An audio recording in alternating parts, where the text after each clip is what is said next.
What's going on, everyone? This is your girl Racquel with Candid Stories of My Soul. I have an amazing guest, as always, today. It's such an honor when anyone comes and answers the call for Candid Stories of My Soul. This wonderful woman is going to introduce herself very briefly, so stay with me and we will be right back. Much love and peace to all watching and or listening to Candid Stories of My Soul podcast with myself as the host, Racquel Shelby. From the moment we take our first breath and every experience that follows builds us up and creates the individuals we are today. In life, we will experience both the good and the bad because in order for balance to exist, both must coexist. There cannot be good without bad, nor can there be chaos without peace. We are souls experiencing humanity. The Creator is the author of it all. Whether we believe in a God source or not, He is within us all and is present at all times, embedded in us like our DNA. You will get to audibly witness many journeys of individuals as they are living, breathing, and ever-growing documentaries in the flesh. Many will attest to how the Creator was there, and many of these accounts will be mind-blowing. Please share with your family and friends and enjoy the message we have for you today.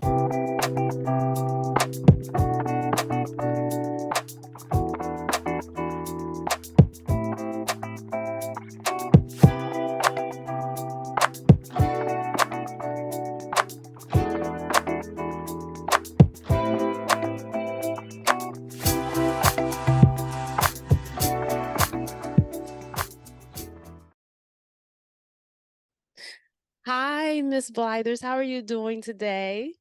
I am doing well, and thank you so much for the invitation. Thank you so much for accepting. I just love your energy from even the word go, from the introduction. You have very good energy, so I love that. Can you tell us what is it that you do professionally? What I do professionally, I am an educator. This is my 27th or 28th year teaching. So, by trade, by calling, I am an educator. That's what I do. And of course, what I found out later on in life is that being an educator crosses over, integrates into so many other professions. So then I found myself becoming an author and also launching my consulting business, EduVizon LLC, where I do transformational speaking, workshop facilitating, and training. So I consider myself to be this sort of hybrid hustler. So that's how I became who I am today. All of that rounded into one. Wow. So, when it comes to being an author, how many books have you written and published? Well, let's see. I think I'm on my eighth book. It's about 8 or 9 books that I've written. And out of those, five are, let me see, 1, 2, 3, 4, 5. Yeah, about five of them, they are best-selling books. And so I've done like 3 or 4 collaborations with Les Brown, Dr. Cheryl Wood, The Millionaire Makers, Dr. Shirley Clark. So I've had a very interesting road when it comes to publishing books. My first children's book was Mika Dika Foster Kid. I'm also a CASA court appointed special advocate, which means that I am the voice for the foster kid inside the courtroom. And so, being an educator, I know that it is so many foster kids that's in foster care every single day. But there's not one piece of literature out there that has the foster kid as the main character. It's a lot of foster kids in books, but they're kind of like glazed over. And so, with me teaching ELA and creative writing, I come across a lot of literature. So, I thought about it. I said, what if I created a piece of literature where the foster kid is the main character? I didn't want to create just a one time good read. It's the first of a series. So, we're going to see if she ages out of the foster care system or if she gets adopted. And it is appropriate for grades K through 5.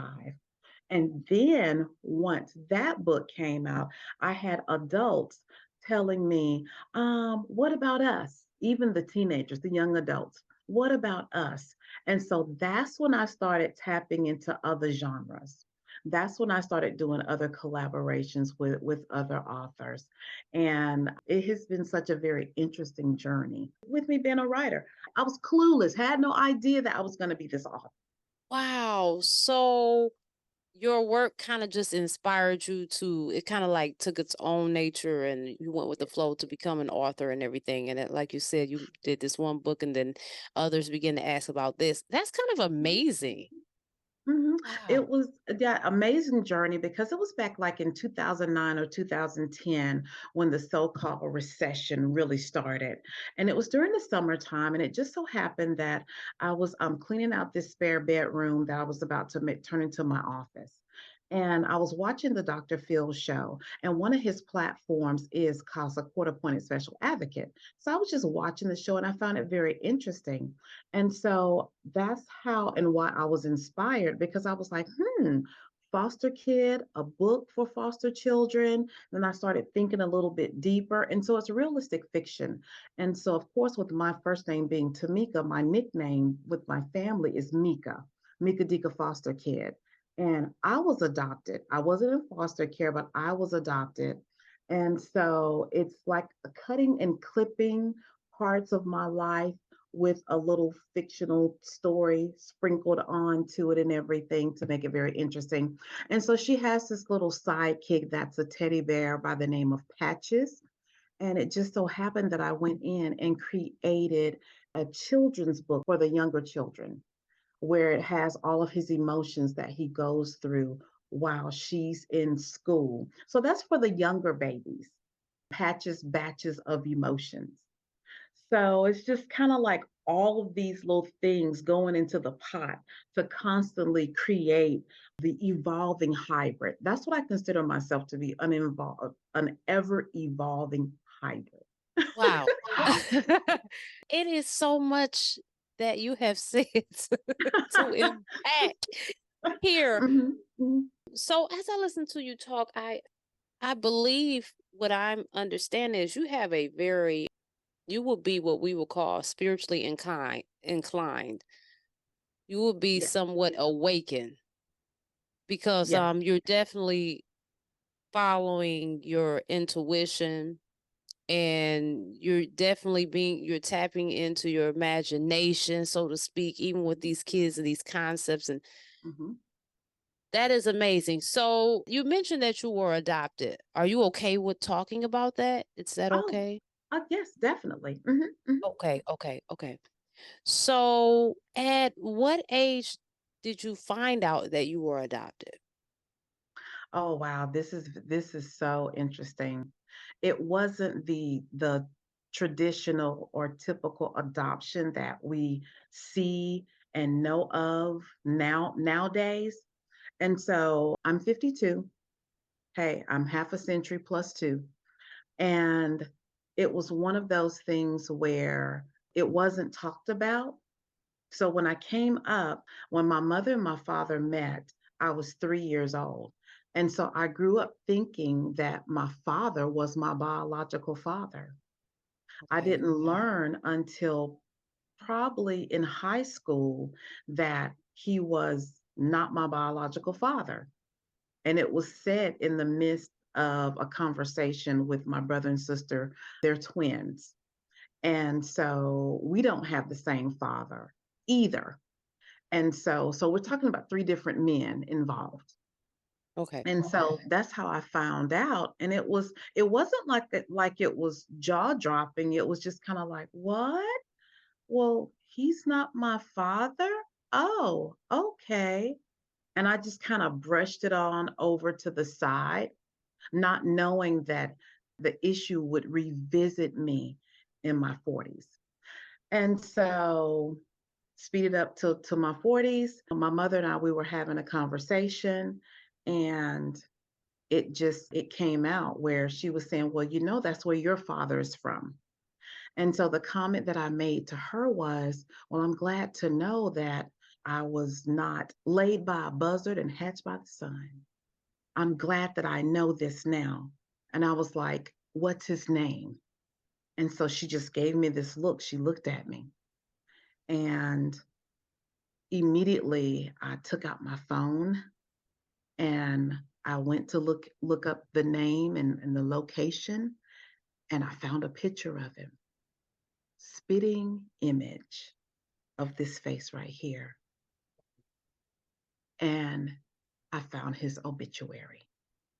Oh my He he goodness. had I'm so passed sorry.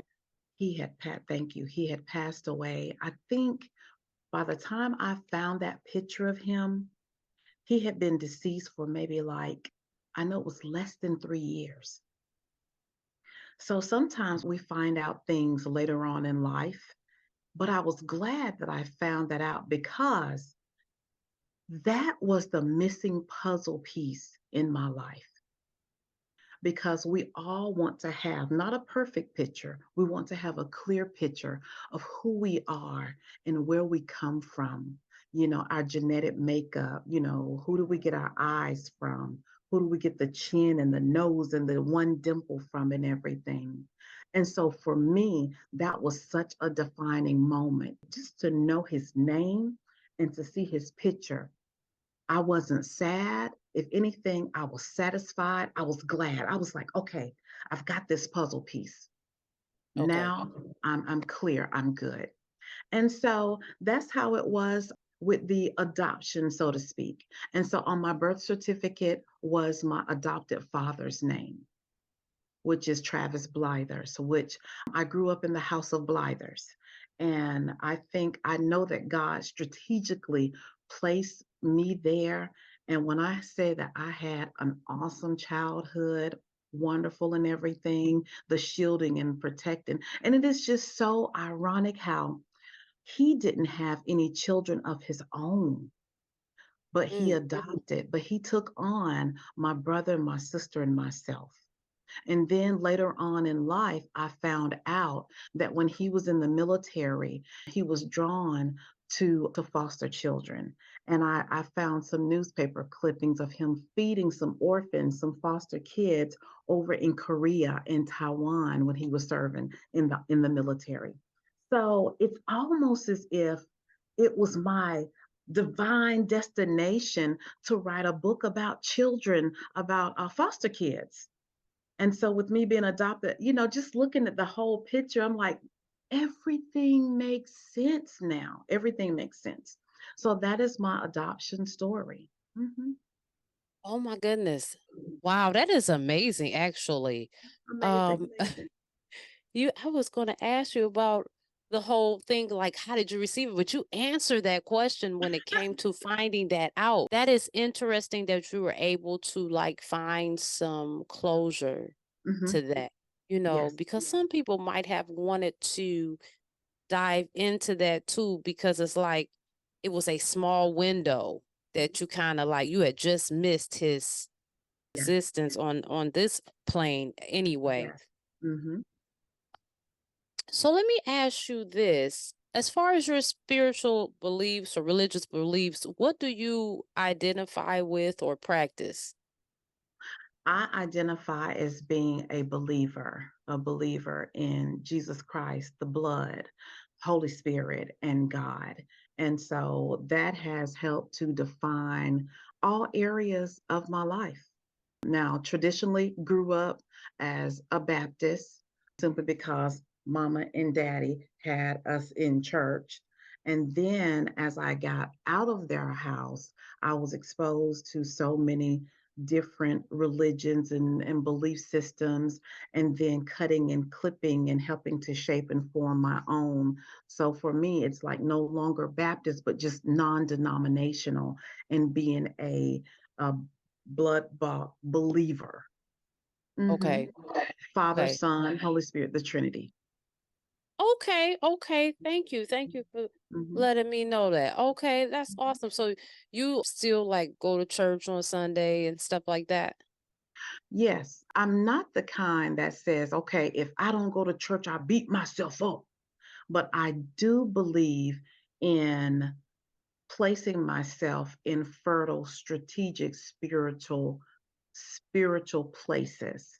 So I believe in getting with other believers. And even if it's not on Sunday.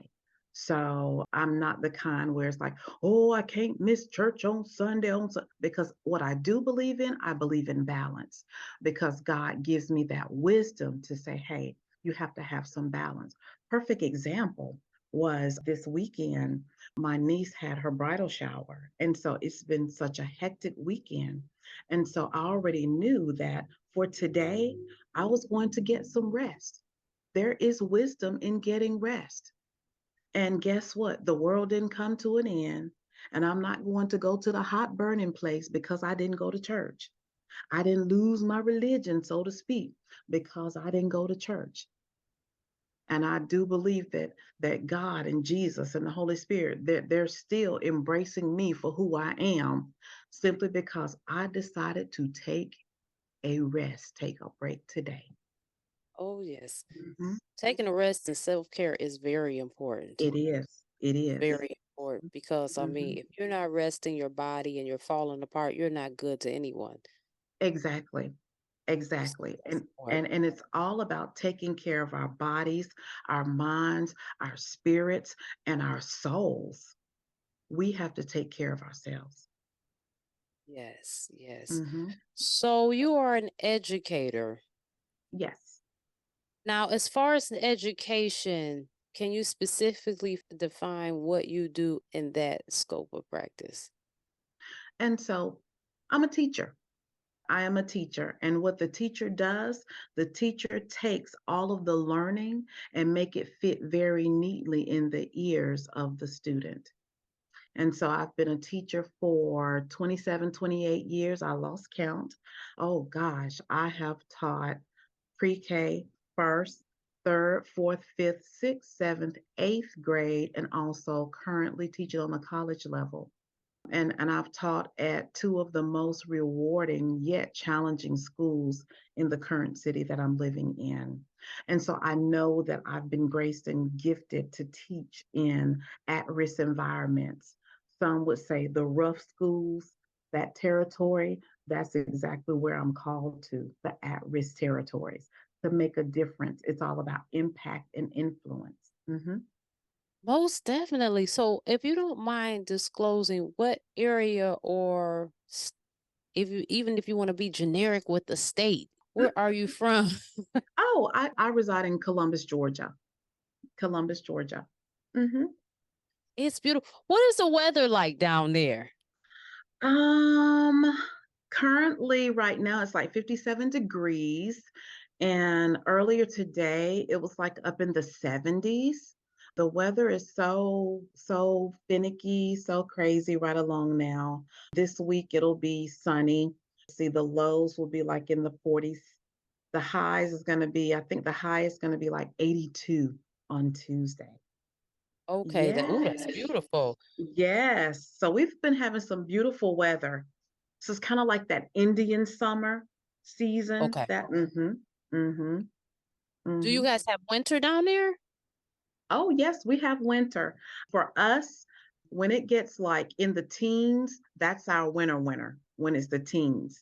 Yes. And so where are you, if I may ask? Up north. Okay. Detroit, Michigan. So listen, Ooh, you know it gets ooh, cold here. It gets cold. I'm snow, miserable. all that snow and oh my goodness. I'm Yes. miserable. Yeah. So I I like to ask people from different areas what their mhm, climates are because I'm more of mhm, a sunshine, mhm. warm, like 80, 85 Oh yeah. degree Oh yeah. beach, water Mhm. park type of individual. Mhm. So when this time of Mhm. year comes around, it's like, you know, Uh-huh. Mhm. I know that when there is a threat, and I think this will teach right here. If whenever there's a threat of some snow, we shut it down here in Georgia. Even if it's some flurries, schools closed. Flurries. wow. Flurries. And oh, don't let it stick. Oh, we'll be closed for another day to make sure that everything melts away. Because down here we don't know how to drive in snow or little flurries. Yes. It's a big deal. Wow. It's huge. Yeah. Mm-hmm. Oh, Yeah. wow, that's deep. Mm-hmm. Yes. So, what's been your favorite grade? Would it be elementary, middle school, high school, or college? What is your favorite to teach? I would say fifth grade, ELA, creative writing, that is my sweet sanctuary because it is the last sugary stop before they go into middle school. Now, middle school, sixth, seventh, and eighth grade, that is a different beast all within itself. Middle school, when I say a bag full of emotions, everybody can't handle middle school. That middle school is something different. You really have to be called to that. And so fifth grade is like right on that path where by the time they hit February, March, they're headed towards that sixth grade. And it is the perfect training ground, perfect transitional training ground to help them to cross over into middle school. And I love being that drill sergeant, helping them to get there. Yeah. So, is it safe to say that fifth grade is where you feel you had the most impact? Yes. Yes. Fifth grade is. And possibly I've spent probably half of my career in fifth grade because it's a sweet spot. And so when it comes to education, all educators they have I would call it a sweet spot where they know that they've been called to that particular grade level. That's just like with sixth, seventh, and eighth grade teachers, you'll hear them say, "Oh my goodness, I don't see how you teach elementary. There's no way I could do first, second, or third grade." Then you'll hear high school teachers saying, "There's no way I could do middle school." You hear middle school saying, "I can't go." That's just like for me, I know that high school, ninth, 10th, 11th, 12th, won't do it. Can't do it. I'm not called to that age group. I know. But I also enjoy teaching college because adult learners, they have so much more on the line. And they come in, they're focused, they're serious, they want to come in, get it, and go because they know that that degree or that higher learning, it's depending on that job promotion. They're trying to get somewhere with that. Yeah. So that's also my second, I would say second place sweet spot, teaching college. So, I know that sometimes, like I know, especially now, right? The schools are suffering with kids and their behavior. Mhm, Kids are fighting. It's a mhm. lot of disciplinary issues going on in the current climate. Have you had to deal with any of that? Definitely. In education, this is what's going on. When there's a lot of discipline issues in education, a lot of it can be pointed towards the fact that it's a lot of unaddressed child trauma. And so we began to see behaviors manifesting and coming out in the classroom. And it is like a train wreck spiraling out of control.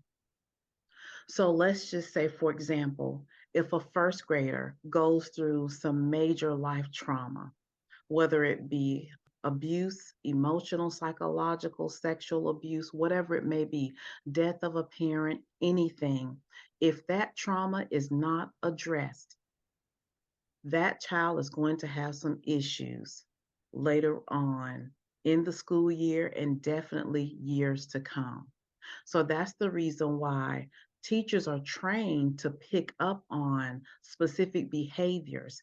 And then we're able to go to the council. Well, first of all, call the parent, have parent conferences, talk to the administration, and talk to the counselors so they can put different things in place, like positive behavior systems in place for the kids, and then also address it with the counselor. And the counselor can pull the kids out the classroom and have one-on-one talks with them or groups, and then also talk to the parents and see if the parents would be open and receptive to the child going to a therapist. But definitely we see these behaviors manifesting every single day.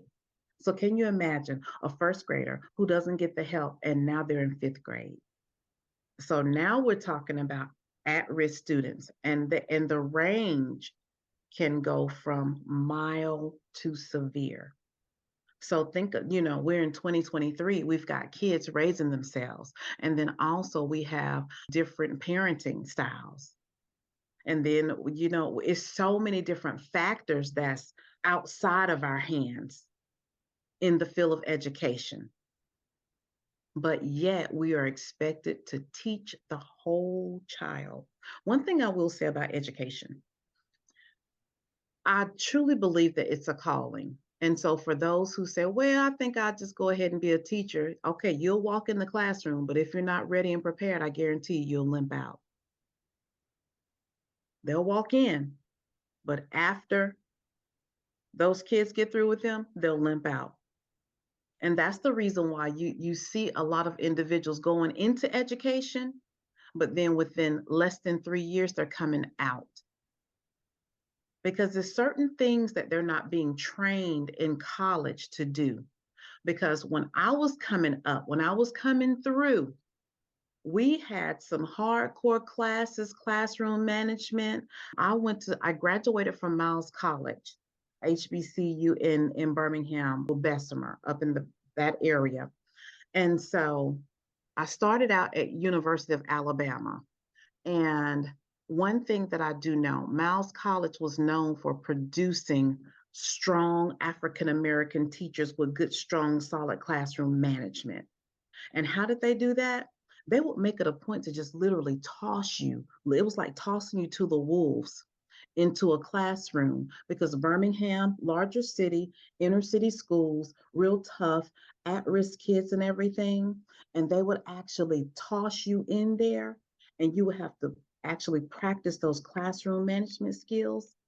And I guarantee you, by the time you came out of that student teaching, you had at least 10 school districts, you know, 20 schools looking at you saying, hey, I want you, get hired on the spot because they knew that you would have that strong classroom management. Mm-hmm. So it was almost as if it was better to hire a teacher with strong classroom management as opposed to hiring a teacher who graduated from Harvard. Makes good sense. It makes Mm-hmm. really good sense because it's just like, I guess my best example that will kind of be comparable to that is you can always tell nurses that were nursing assistants first instead of nurses that just came straight out of school.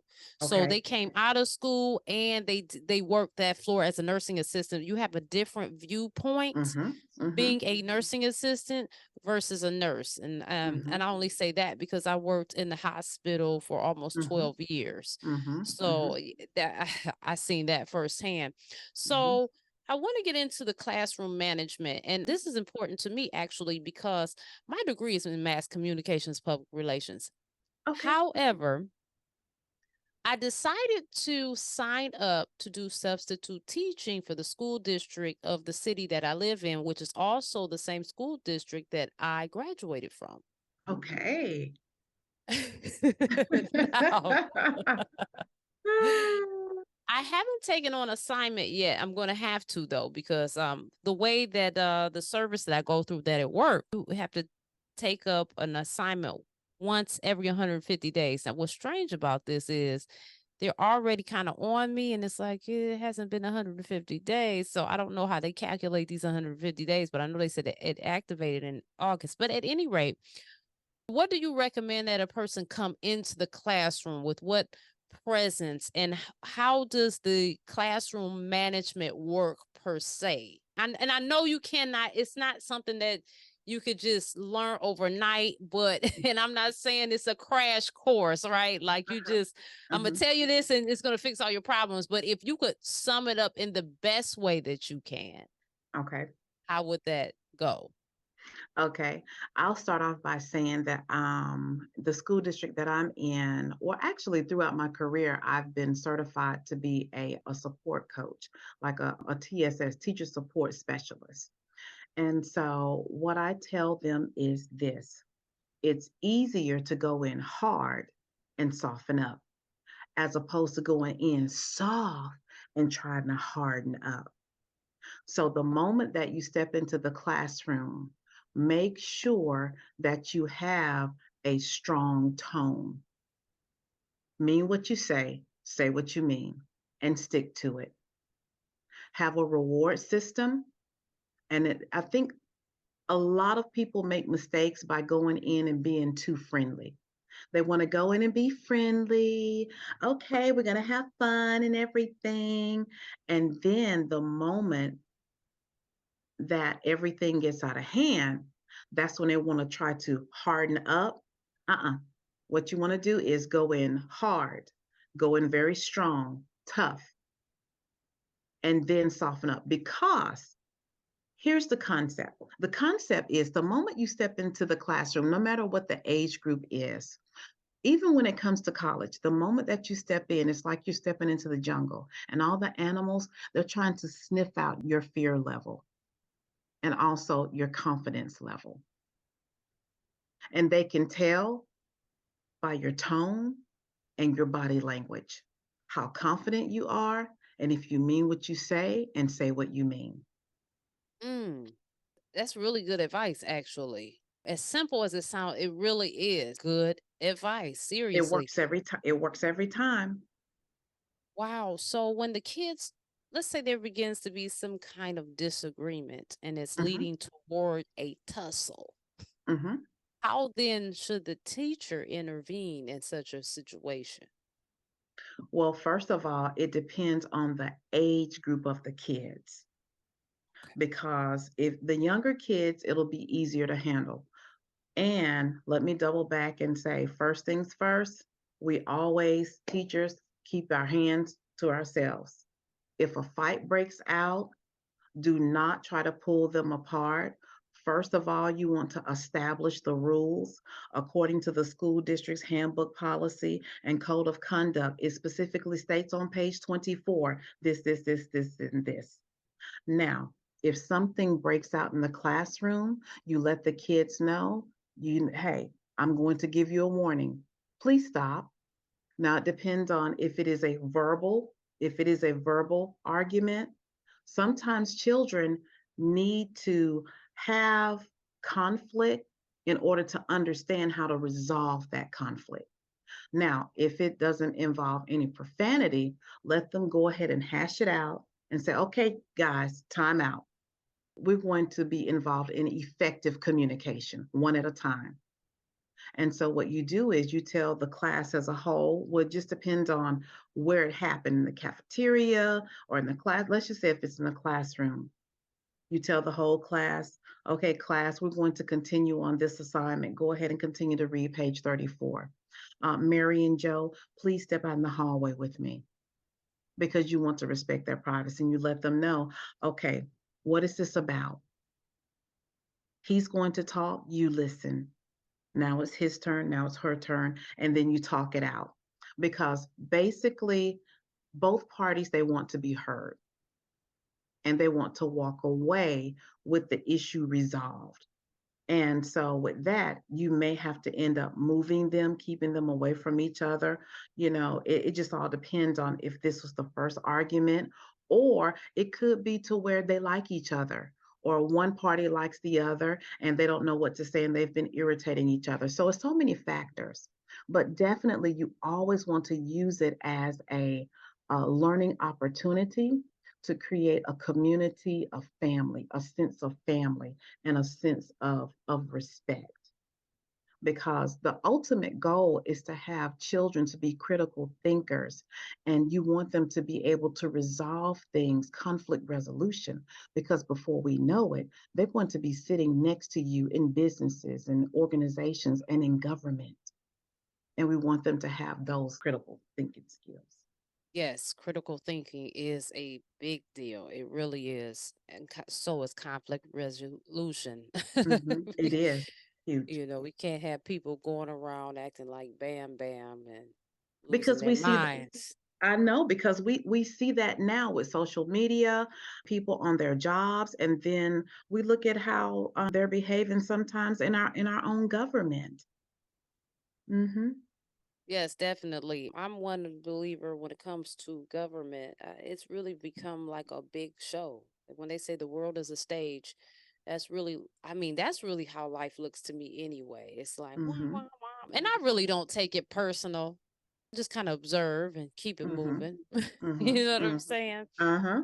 Exactly. Um, I believe, correct me if I'm wrong, you said that you advocate for adoptees in the courtroom? Did Yes, I make that up? CASA. No, no, no. CASA, Okay. CASA, Court Appointed Special Advocate. And Okay. so that means that I am an advocate for the foster kid in the courtroom. And so it is a national initiative, a national program, and anyone can become a CASA. You go through the classes and you get your certificate, you get sworn in. And so what you do is you get a court case of about the foster kids, and you get to choose the age and the number of court cases and everything. And so you make sure that the child's needs, all of the child's needs are being met, psychological, physical, food, water, shelter, all of that. You visit the child at school and also in their current placement, making sure that everything is fair and everything. And then you report that back to the court, making sure that the court knows and understands the wishes of the child. Because the ultimate goal is reunification, to put the kid back with their parents. Sometimes it doesn't work out like that because of the plan, but that is the ultimate goal. Mm-hmm. Would you say in this whole process, do you feel as if that the court lacks compassion? Do you feel that they operate more out of just doing like a business per se? Or what is your feelings in regards to the operation of things? Well, because I've actually had a couple of cases, the courts, they are very lenient and they understand that it's important to reunify that child with their parents. And so let's just say, for example, within a case that a parent has a plan that they have to follow in order for them to be reunified with their child, which means that they have to be tested once a week and come up clean. And then they have to go through parenting classes. They have to go through other classes. And then let's just say if the parent doesn't do that within that set amount of time, I've seen where the courts have said, okay, we're going to give you some more time. We're going to give you some more time. So there, the court does show mercy. There are Okay. times when the court does show mercy because the court understands that life happens and they're willing to work with the parents to make sure that, hey, we want to give you every single opportunity because, the courts, they don't want to TPR, which is terminate parental rights, because that is the last resort. So that parent has so many opportunities to get it right before they TPR. Okay. Wow. Mhm. Mhm. You are very you are a blessed woman. You got your Oh, hands thank in you. a lot of things, and that is very inspirational, and also sounds like you have a lot of stamina to do all of this stuff. Wow. Because from what I can tell with this line of work, from what you're describing, even though I personally don't have any experience in it, Mhm. it to me it would take a lot of emotional strength. It seemed like it will take a toll on you emotionally, let alone physically and stuff like that. The physical part is the work and the moving around, but Mhm. emotional and spiritual toll. Mhm. So to constantly stay charged, what do you do to keep yourself or fill your cup back up because you're giving so much out? That is an awesome question. And because of, I think, the level of wisdom that I've stepped into, it is just so funny how the platform that I have with my consulting business is transformational speaking, where I do a lot of speaking and teaching at churches and at women's retreats and all of that. with me being on a platform where I speak, yet I'm such an introvert. So I spend a lot, I really know how to go into my shell and just revitalize and renew and reinvigorate myself. Just not deep meditation, but just really that self care and taking time for myself. And I'm not one to fill my calendar, fill every single minute of the day with something, because I've seen some people where they're like, I'm exhausted, I'm tired. And the moment that they have some downtime, they have to fill it with something. No, I will not do that. When I have downtime, I literally believe in no movement. The only time when I move is to just make sure that my blood pressure is still just kind of going at a level, because I understand that, hey, I'm going to need that extra energy, that extra spiritual, emotional energy in the classroom, because it takes a lot out of you.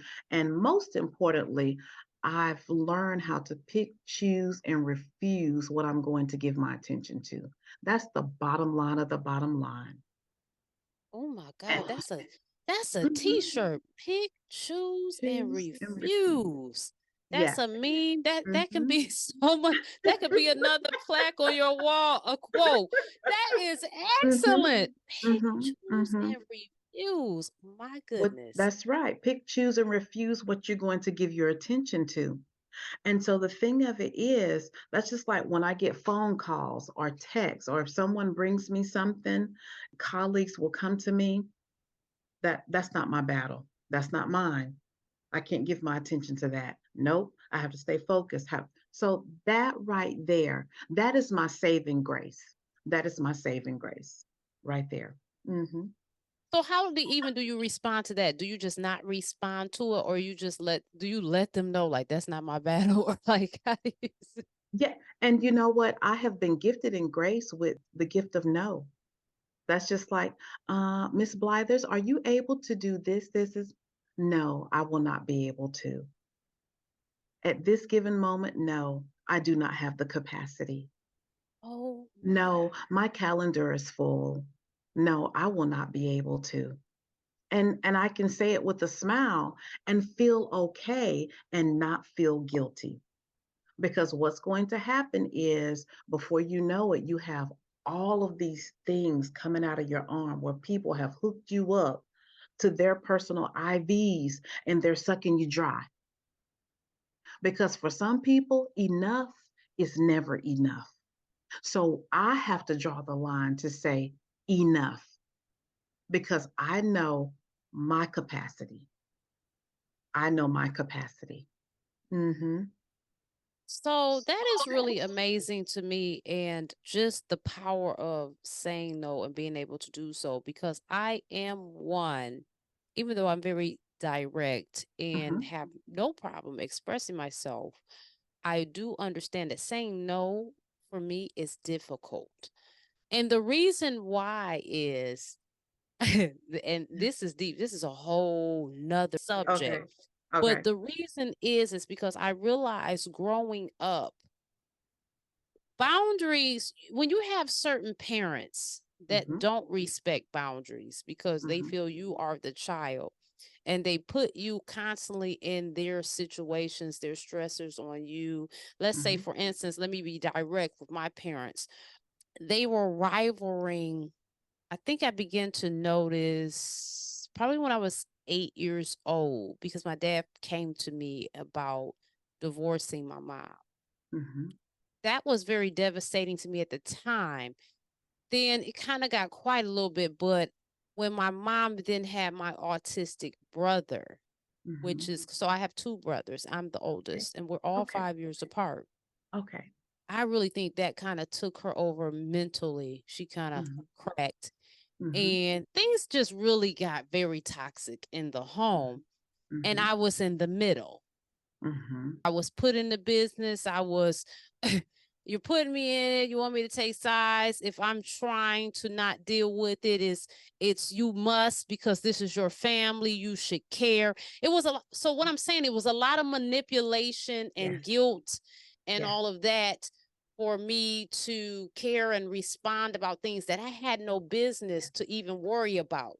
And then my mom was very strict, and my dad, he was a provider. So he was, even though he'd come home, he bark like a junkyard dog. He meant Mhm. well, but it was just a Mhm. lot of confusion. She was more the strict one, but I think she didn't really have control. It's like you listen to your mama, but your dad is the one that really, for me, holds that disciplinarian. Mhm. So there wasn't a lot of promotion of free thinking. It was on one hand, but it was more for like an entertainment thing. Like the witty banter and stuff like that was okay, but it still was a very controlled environment, and Mhm. especially when it came to their business. So it's like, even now, and I'm older now. Uh-huh. I Uh-huh. don't even like telling my age. Look, you told your age, and you look beautiful. You look good. I'm Thank you. Thank you. And you are too. Thank We you. should be Thank we you. should be proud, you know. Think of the people who died from COVID. They're Yeah. not here to say their age. So I'm thankful and grateful. I'm sorry. Go ahead. Go ahead. No, no, you were good. But even at almost 40, Hmm. I'm just now dealing with that. It took a long time for me to set boundaries. And even now, I really don't converse with my parents. They wore me out. Hmm. They wore me, their divorce, their situation, their issues, my dad's new relationships, even to the point of the woman he just divorced. It was just always putting me in the middle, being in the courtroom. It was ridiculous. Hmm. Hmm. Everything, issue with my brother, it's always me, even now, Hmm. Hmm. and it's for sake of privacy. And it's crazy, right? Because I do respect boundaries. It's stuff that I want to talk about even now that I have the platform to do so, that I feel that will be so impactful. But because Hmm. I want to cover my people, it's hard to talk about things. When you're trying to cover them, it's kind of hard to tell the story because you're trying to edit and hide so much, it doesn't Hmm. have the same impact. So I have that kind of respect, but it'd be a lot of ignorance. It really does. Hmm. So you raise children that have problems with boundaries, Hmm. so I just think that is really amazing. People don't understand how powerful that is, to be able to say no without the guilt, because now I can say no, but I still battle with the guilt. And really, even if I say no, I feel like I have to explain, well, no, because da da da da da da da da da da da da Yes. da. Yes. Hmm. Hmm. And it's Hmm. like, as an adult, the truth is, I don't owe you an explanation. That's right. That's And right. whatever your responses is, that's your problem. It's not That's mine. right. That's right. Hmm. Now, I will accommodate you by saying that if I've made you feel a certain type of way, I guess we can definitely talk about that. But really, no is enough. No is enough. Oh, that right there, that can go on a t-shirt. No is enough. I print that up and That's put a that on the sermon. wall. No is That'll preach enough. right. No is enough. No is enough. That's right. Oh my goodness. And as you were sharing that, three things popped up in my mind. The first one is loyalty. So now, even after all of that you figured out and you've seen some things, you're still attempting to be loyal to people who manipulated you. So now you have to go in and ask yourself, who or what is more important to me? And simply because just because you put yourself first doesn't mean that you're not loyal to your family, but you have to be, first of all, truthful and loyal to yourself. The second thing I was thinking about was December 26th is coming up. We think that December 25th is one of the best shopping days. Actually, the best one of the best shopping days is like December 26th because billions and billions of dollars is going to be taken back. Those receipts. People take things back because of their perception was off. So that receipt, that legacy, that family receipt that you have, why can't you take it back and just put it back to where it was? Third thing is this: the hardest thing for children to really understand and embrace is to see their parents for who they really are. And I'm sorry about the background noise, the traffic. Oh, it's okay. This is life. The hardest thing is to when we grow up, we begin to see our parents and know and understand and analyze them for who they really are, and we just see that they're humans with issues. We're all humans and have issues, and what they did was they tried to do the best that they could with what they knew how to do. I totally get it where you're trying to tell the story, but you're like, but I don't want to make it seem like I'm telling on them or making them look bad or whatever. And I get it. Because even when it comes to my adoption story with my mother, it's like my mother and we are at such a good place now where I actually like her. I like her. Now, automatically, you know how we naturally just love our parents and everything, but my mother and I, we're friends and everything. And I realized that she was just a young girl. She hadn't been taught how to deal with having children, and she wasn't married, and she came up through that age and stage of her life where she was fussing and fighting and it was toxic and everything. But I mean, she's in her 70s now, and she has grown and she has embraced all of her successes and failures and everything. And I have too. But yet I'm still loyal to understand, no, I will not do that. No. So the thing of it is, those bad receipts, those bad things that our parents made us pay for, and now we have those receipts, we got to take that back to the, like I said, the enemy's camp and cash it in and say, I don't want that back. I don't want that. I don't want that anymore. That's not me anymore. I see it for what it is, manipulation, a spirit of manipulation. I will not be manipulated anymore. And we can embrace it and we just learn from it, you know. And so I totally get it. But having the gift of no, it's okay. It's okay. It's okay. And you know that you have really reached that hierarchy of self-actualization when you can say no and not even give a reason behind it. Just, oh no, I will not be able to. So, and I know this interview is about you. I'm not No, trying to no, take away no, from no, you no. at all. I love it. Come on with it.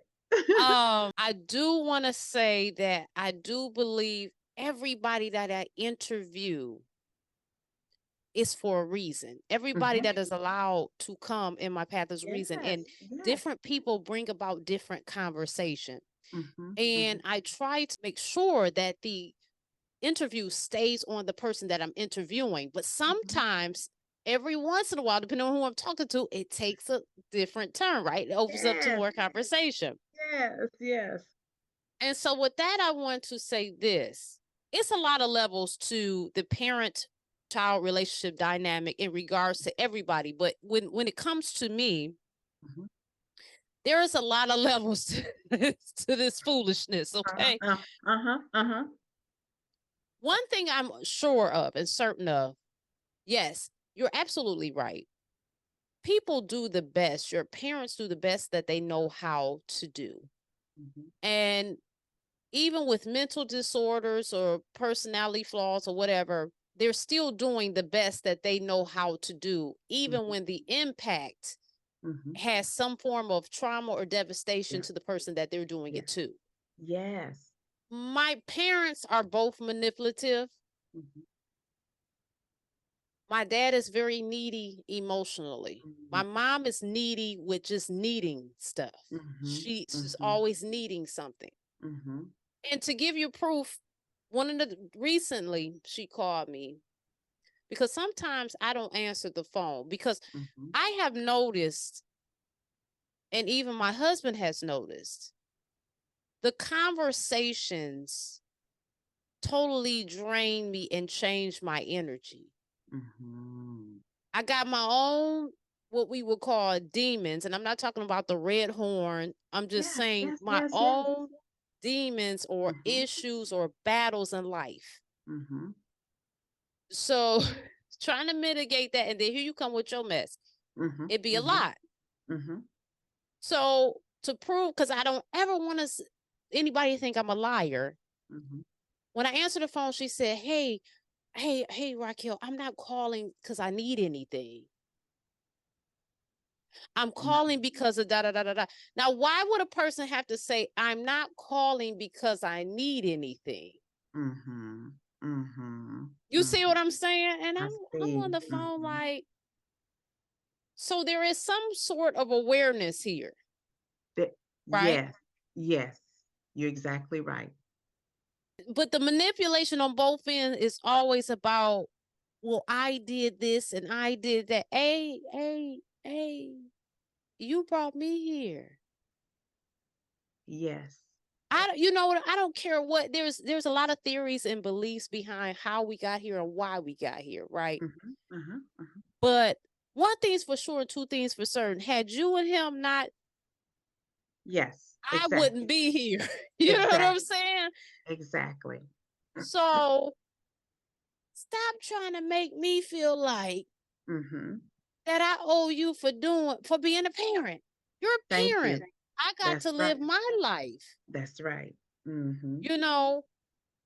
So it becomes a lot. It's like if my dad's going through something in a relationship, he wants to lean on me, and I be trying to tell him like, you need a therapist. You bring him. Can you do this? Can you call? Can you go get?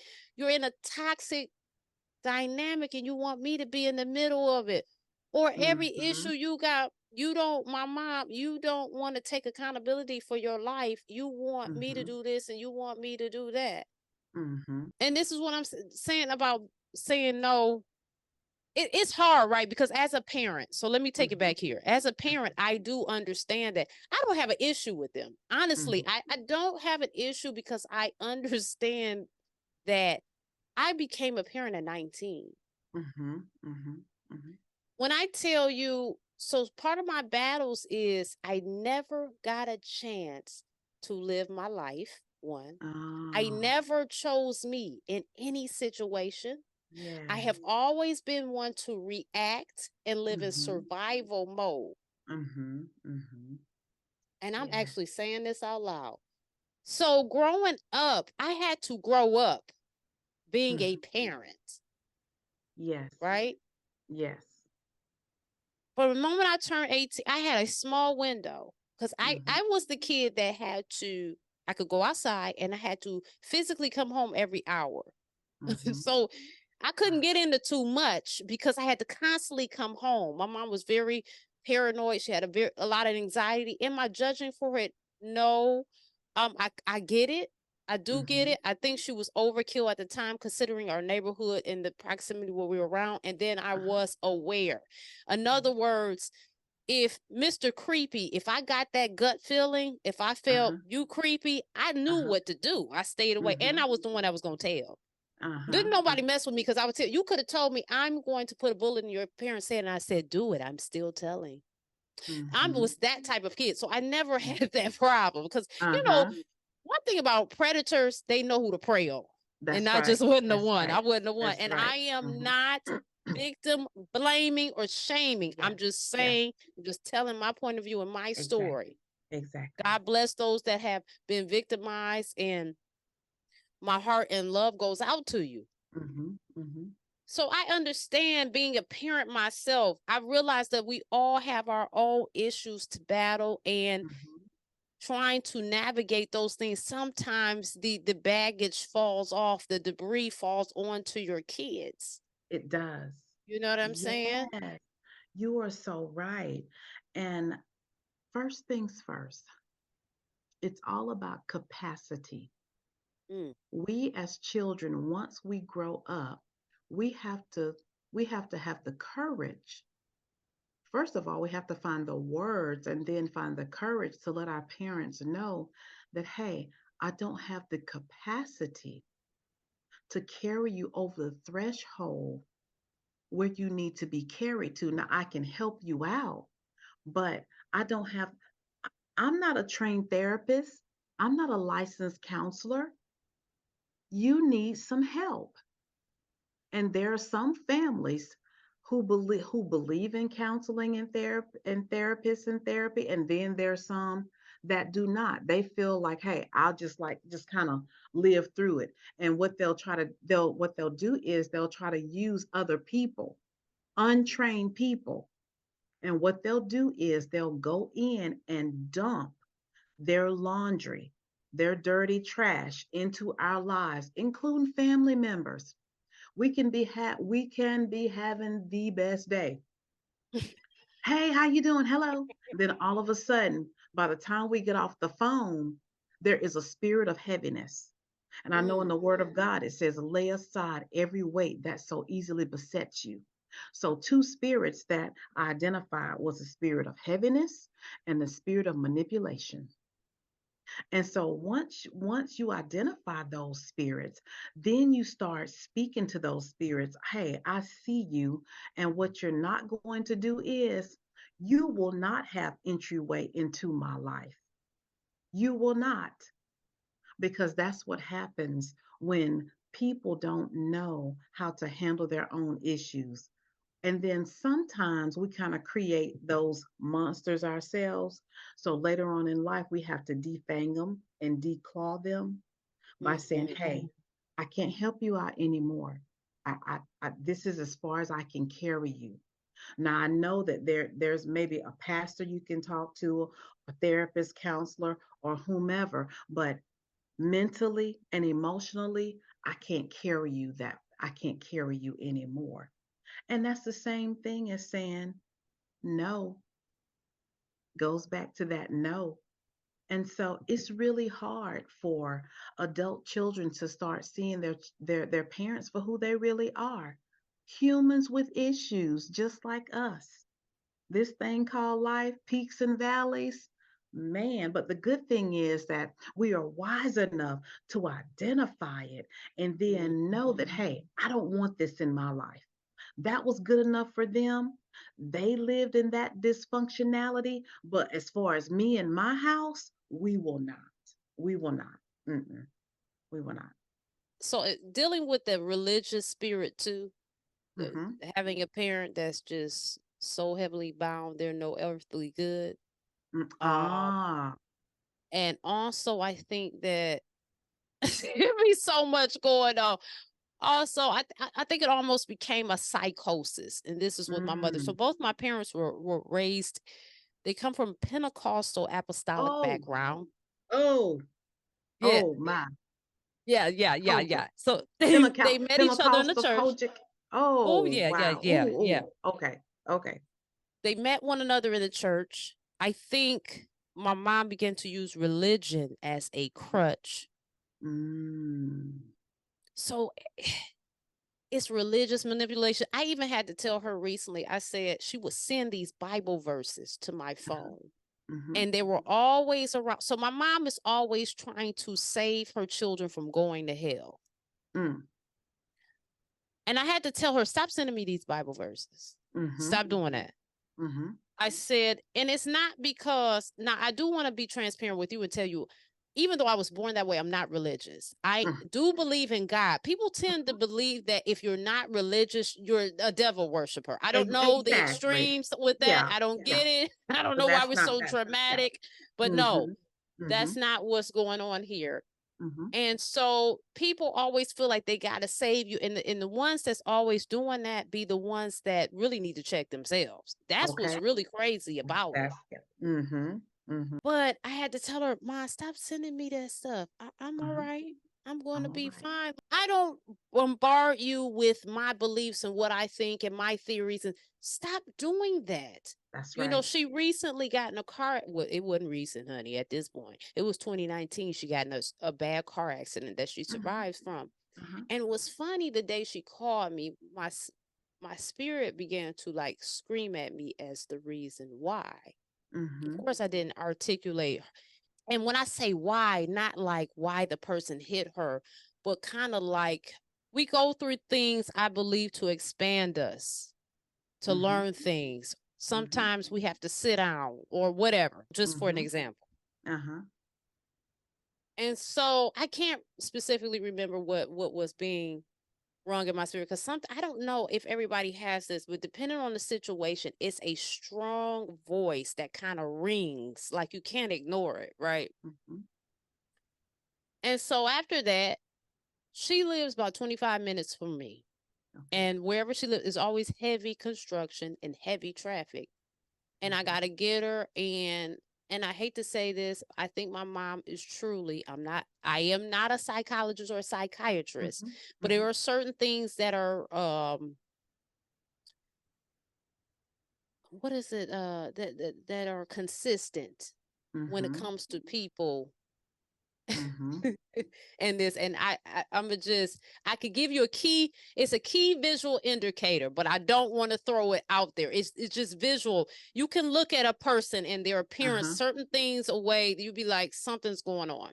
Mhm. Mhm. So you know, you got this going on, and it's like we're taking it's hours out of my day. So I ripped and run. I was doing this about 10 times, and after that I couldn't take it no more. I said, Ma, I couldn't do it. And I said, why don't you take an Uber?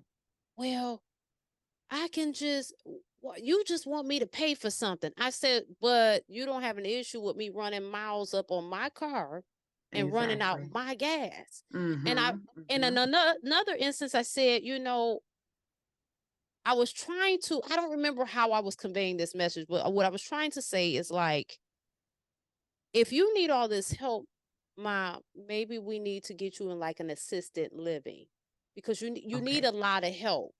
Okay. And quite honestly, it's sometimes it's like if you need all of this help, then are you really able to care for my autistic brother? Mhm. Because she has made him, and I'm sure, I don't know if she's aware of this or not. Mhm. You know, some women they don't even realize they're making their son like their husband. Yes. Yes. Mhm. And also, she has kept him in a childlike state. He's high functioning Mm. autistic, Okay. but the way that she has kept him, Mhm. and I believe this was to keep someone with her, right? Yep. And two, Mhm. the boy gets a check. So, Uh-huh. Okay. you know, and this is Mhm. what I'm saying. Like Uh-huh. when you say these things, right, it sounds sometimes the truth sounds so shady, but It you does. can't But get around it, you right? can't get around it. It's factual. It's right there in your face. Yes. Mhm. You know, I try not to talk about these things because it's like you don't want to put your people out there because it people start, is this malicious? Sometimes No, it's no, it just don't have to be. factual. Yeah. Mhm. Yeah. Mhm. And Mhm. Mhm. well, it just, you It's know, it just be factual. all that going on. And I feel bad because she's over there. She is here it is. It's going on 2024. She still don't have a car. She still don't have a car. Now, Wow.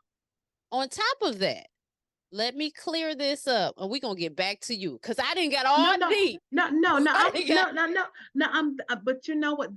This just confirms and validates about parents and how parents have their deep rooted issues and then how they'll try to push that off on their children. It's hard. It is so tough. And we've got it's tug of war. On one side, help them out. On another side, no, no, no. And then they'll try to step to you talking about, well, I've done this for you. That's parenting 101. I didn't ask to be here. You decided to have me. yeah. Don't try to make me feel guilty for what you're supposed to be doing. Then they have like this sense of entitlement. Oh, well, you need to do this for me. You need to, I mean, it happens. It's a lot of parents out there like that. and their grown adult children can't enjoy their lives because of their entitlement, their sense of entitlement, and their manipulation.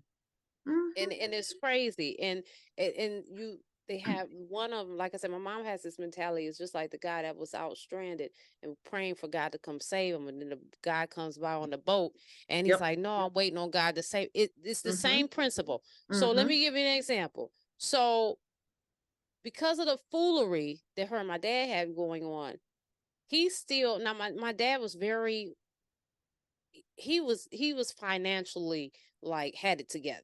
My dad Mm-hmm. always, he had a landscaping company. He was Mm-hmm. a hustler. Mm-hmm. He was not only doing that, he was selling this and selling that. He wasn't Mm-hmm. selling drugs or anything, but he was selling purses. Back in the day, you could go Yeah. to New Yeah. York, you could get them good quality handbags, the Yes. Coaches, the Dooney and Burks, and all of that stuff.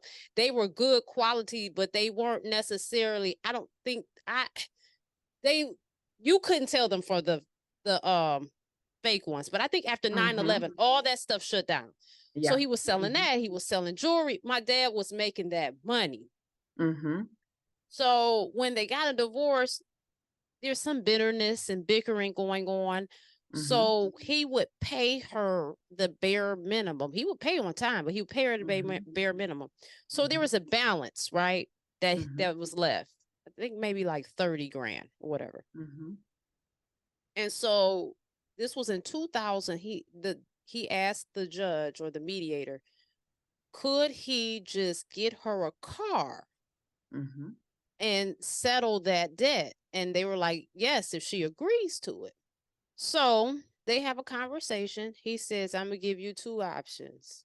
I'm gonna Mm-hmm. give you a couple. He had a couple cars. One was brand new, but it had Mm-hmm. maybe like 20,000 miles. It was used certified car.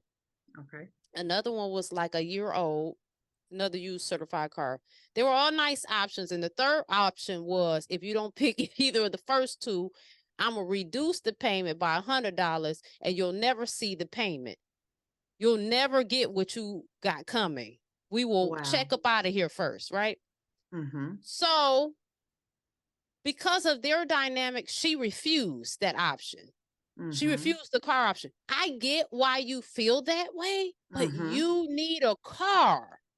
So it's sketchy in that whole situation, right? Because she's Mm-hmm. looking at it like, here he is trying to control the situation, giving me three options. I don't Mm-hmm. trust him, woo, woo, woo. But at the same time, you need a car.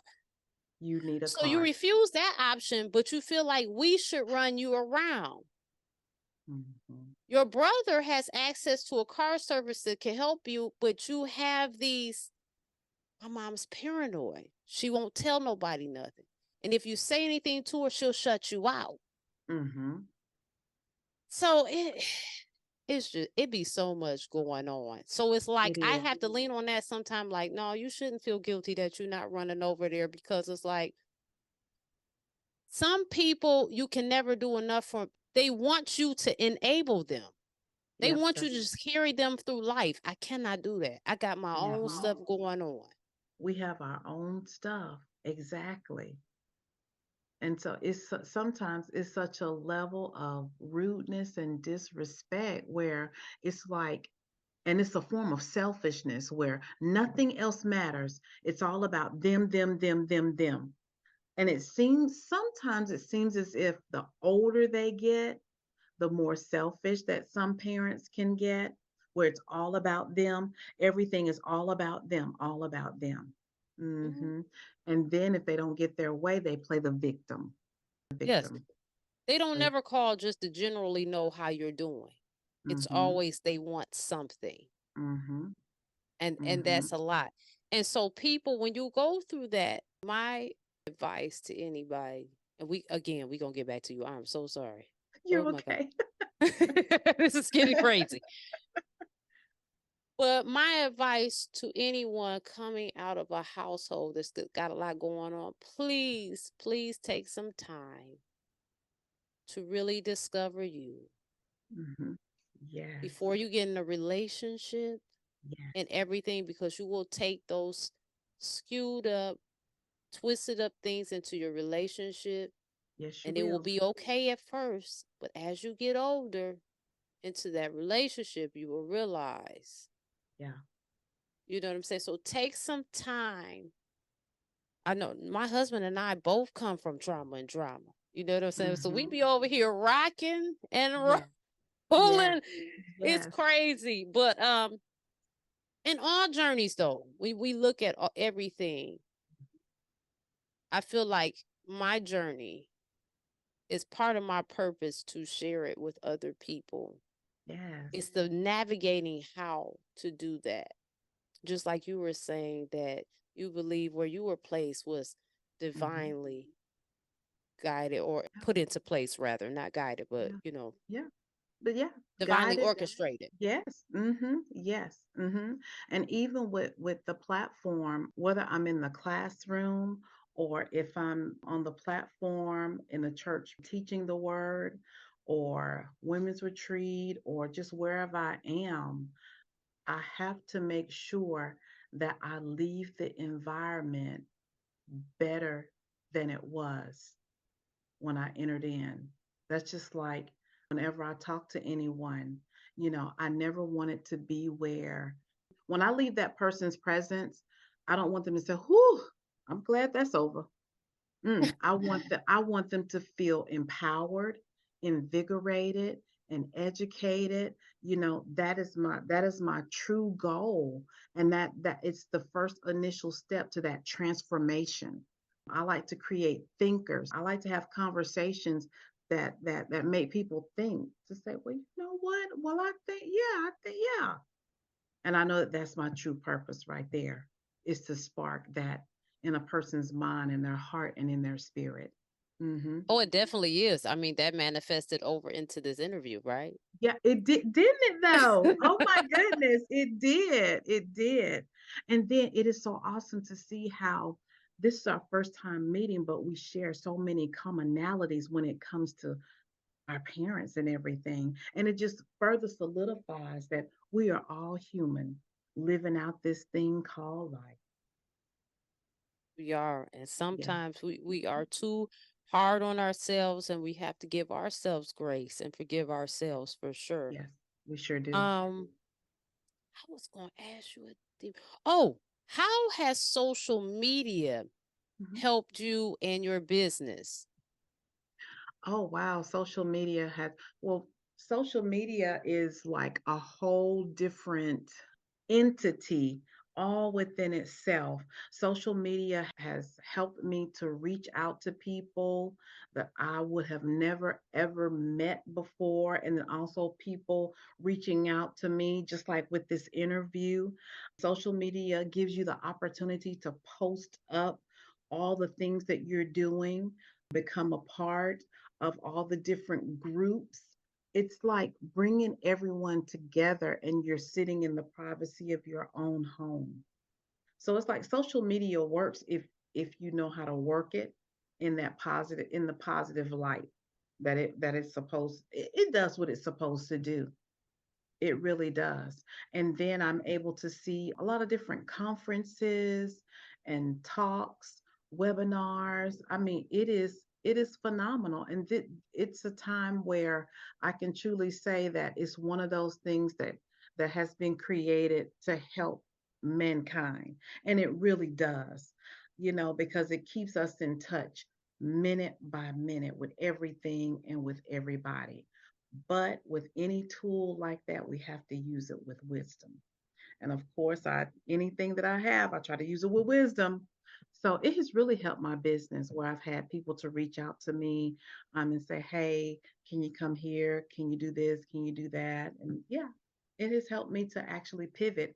And I mean, it was really instrumental when COVID came because when you are a transformational speaker, you're used to speaking in public, in, going to the actual places. But then with social media, hey, going live and doing virtuals and everything, doing the Zoom calls, the Google Meets and everything. Yeah, yeah, it's really been helpful. Hmm. You know what will be great? What's And that? I'm just dropping this. This is just something, this is nothing that you have to pack up and take with you. I'm just saying, I think an ebook or a class on Hmm. Udemy or something like that, however you would like to do that, the I feel that you would be powerful in just giving the power of no. Oh, the power of no.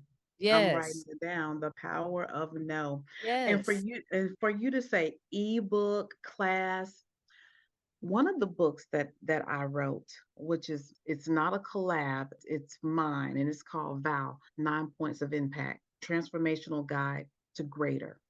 That right there, definitely I will be doing a webinar, some type of class on it, because it's those 9 things that we have to have in order for our lives to be running effectively. Because when I was out on the road, I went to this foster care conference, and so these teenagers, they said, Miss Tamika, I just met them. They said, Miss Tamika, how did you get where you got to at this point in your life? And at that time, I did not have a ready-made answer. I was like, wow. And so, I shared my story with them and everything. And so from that point on, I said, never again will I be caught without having an answer. And so my answer to them was vow. You have to vow to not stop. Vow, never give up. Now, vow is an acronym that I created. And so it's 9 things: V.O.W, V, the 3 V's: vision, voice, and value. So, in order to get where you want to go in life, you have to have vision, voice. Make sure you listen to the right voices. And then you have to value what your gift is. And then the O, the 3 things: options, opportunities, and obsessions. You have to seize every option. Look at your options. You have to be obsessed about who you are, what you value, and everything. And then look at your opportunities and seize those opportunities. And then, so the W, word, worship. And I was like, all of these things, this is what I created. This is what I live by: word, worship, and wisdom. When you study, for me, when I study the word of God, it makes me wise, and I'm wise enough to worship him. So, 9 circles interconnected, all of them running effectively. And if you notice, if one gets out of sync, it's going to mess the whole thing up. If your value is off, well, whose voice are you listening to? Vision. What have you been looking at? If you make the wrong option, if you select the wrong option or go after the wrong opportunity, guess what? Well, you must be obsessed with the wrong thing. So, I mean, it's all about, really, with vow, it's a checks and balances for our lives. And with the word, wisdom, and worship, it's like, what word, whose word will you believe? What are you choosing to make you wise? And so with that book, it's almost as if it's like some type of journal. You can actually write in it. And it has those 3 sections. And with the 3 sections, it has those 3 things in each section. And at the end of each section, I have something that's called seeing, saying, and getting. You seeing it? Are you saying it? And are you getting it? So are you getting what you're seeing and saying? So all of that goes in with our lives, and that helps it helps us to go through this transformation. This transformation. Think about how we want to have a different career path, or how we want to have the power, the gift to say no to our parents or whatever. Well, hey, vision, voice, value. Values. What are we going to be obsessed about? What opportunities are we going to seize? What options do we have? What word are we going to study? Everything, even when it comes to being healthy or weight loss, all of that. So, Val 9 Points of Impact taps into every area of our lives. And that's something that I live by. And so, for me, that's something that I live by. Whenever I see myself messing up, I'm like, oh, okay, what you looking at, what you're listening to, what you're studying, what are you obsessing about? All of that vow. So I have to live what I write, what I wrote about, or what I write about. Hmm. Wow. I know we are about to come to a close because I've had you for a good amount of time. And plus, we have got to save some for a possible second interview Yes, because yes. it's so much. It's like it's so much coming through. It's like as soon as I get a grasp on something, boom, here comes. So it's a lot that can be Okay. unpacked. I do want to ask Mhm. when it comes to, have you ever been in the point where you were asking for clarity on what was your purpose? Mhm. Oh, And wow. when you asked that question, when you prayed and asked God that question, what was the sign or how did the answer come through for you? Oh gosh. Taking a deep breath because I think a lot of people they're searching for that. And what people need to understand is you'll know when that thing, when that career is your true purpose because when you walk into the room, you set the environment. The environment doesn't set you. When you walk into the room, you are the competition. There is no one there that can beat you because you can eat it, sleep it, walk it, wake up, and do it all over again, even if God doesn't give you a paycheck. But because you have followed the gift and talents, God is saying, it just so happened that I'm going to have a built in wealth mechanism. I'm going to pay you for that gift right there. And that's when you know that it's your true purpose. When you're able to walk it out, when someone says, how did you do that? And you're not able to answer them, and you say, I just did it. That's when you know that's that gift, that's that purpose, that's that thing that so many people take time, they spend a lifetime searching for when it comes so easy and you can put it together with no problem. And then you look across the room and you see somebody else struggling with it. That's when you know that that is definitely your gift. And then you know that you're able to walk across the room and help somebody and put it into simple terms or they can get it, you know that that is your gift. That's your purpose. When you have a love for it, when you can talk about it all the time, when you're exhausted from it, but yet you wake up the next day and say, "Okay, let's see how am I going to dive into this again?" That's when you know you've truly found your purpose. Yeah. Wow. That's when I knew that I could find my purpose. When you walk in and you set the atmosphere and you can shift the atmosphere, same thing with that classroom management. When you go in and you're able to shift that atmosphere, that's when you know you got it. Game over. Game over. Wow, wow, wow. Yeah, that's profound. So I want to be able to make sure that I list your books, your website, and all of that. So please make sure you send me that information because I want to put Okay. that in the info section because Okay. it was this interview has been a blessing, one, Yes. powerful, two. And Thank I you. know you are welcome. Thank you. And I know it's going to be very impactful. And so people need to have to be able to easily access what you have to offer, which is so very much. So I Yes. do want to give that out. And if you're comfortable, please share where they can find you via your social media, website, or Mhm. whatever. Mhm. Okay, I can be found on Facebook, TL Blythers Author. Instagram, TL Blythers Speak or TL Blythers Author. On TikTok, it is TL Blythers Speaks. And Tamika L. Blythers on LinkedIn.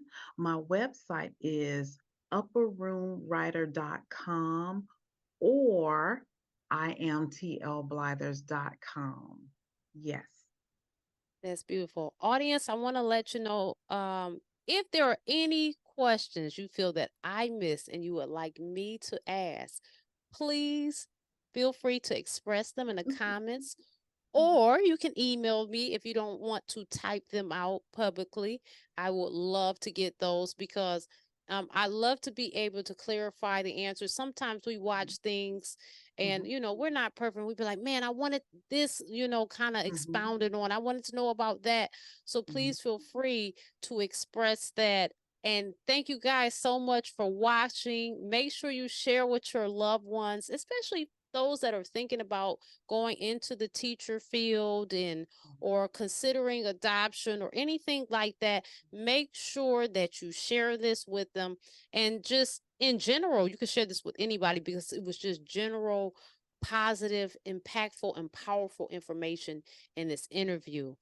Thank you so much, Miss Tamika, for Thank you, sharing your Racquel. evening with me. And hopefully we can stay connected because I think Yes, this is a definitely. powerful connection It is. that has been made, and I, Yes. I believe this is in divine order. I believe this is my purpose because I'm telling you, I was tired. Mm. I'm telling you, I wanted to stay asleep. But one thing about me, I said, you know what? I said yes to all of these things and I'm going to Mhm. do it. I Yeah. am going to do it. I'm not going to reschedule, Mhm.